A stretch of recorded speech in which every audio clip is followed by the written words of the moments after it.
हरे कृष्ण राधे राधे। तो आज के भगवान के भोग लगाना হয়েছে।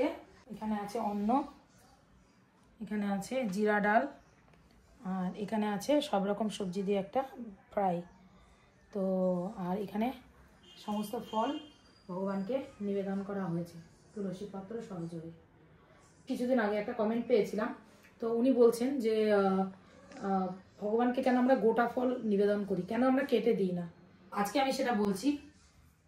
আমরা ভগবানকে গোটা ফল, আমরা অনেক সময় কিন্তু ফল কেটেও দিই, কিন্তু বেশিরভাগই গোটা ফলটাই নিবেদন করি। এই কারণে, কারণ এতগুলো ফল এখন দেওয়া হয়েছে, এগুলো যদি এখন কেটে দেওয়া হয়, কারণ ভগবানকে আমরা যেভাবেই মানে নিবেদন করি সেটাই কিন্তু ভগবান সঠিক মানে মানসিকতা নিয়ে যদি আর কি ভগবানকে নিবেদন করি, তো সেটা কিন্তু ভগবান অবশ্যই গ্রহণ করেন।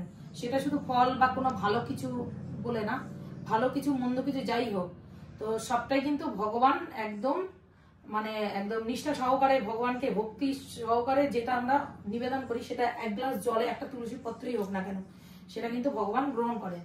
তো সেই ক্ষেত্রে আমরা ফলটা এই কারণেই গোটা ফল নিবেদন করি, কারণ সবসময় কিন্তু আমাদের মানে ফলটা এতগুলো ফল এখন যদি কেটে দেওয়া হয়, তো এই ফলটা প্রসাদ হিসাবে কিন্তু আমরা একসঙ্গে কিন্তু এটা মানে প্রসাদ পাওয়া পসিবল না।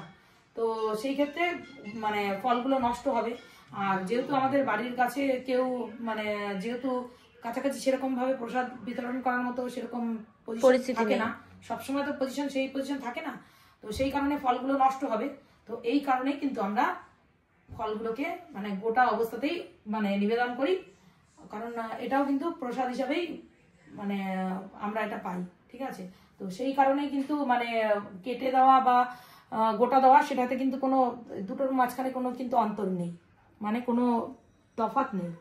তো সেই কারণেই কিন্তু মানে সেই ভাব নিয়েই আমরা কিন্তু ভগবানকে নিবেদন করি, আর ফলগুলোও যাতে নষ্ট না হয়। তো ভগবানের প্রসাদ নষ্ট করা তো মহাপাপ, কারণ মানে কৃষ্ণ, ভগবান শ্রীকৃষ্ণ আর কৃষ্ণের প্রসাদ অভিন্ন, সেটা অনেকে জানেন, অনেকে কিন্তু জানেন না। তো সেই কারণে এটাও আমি বলে দিলাম। তো ভিডিওটা ভালো লাগলে অবশ্যই লাইক কমেন্ট শেয়ার করবেন। হরি বল, রাধে রাধে।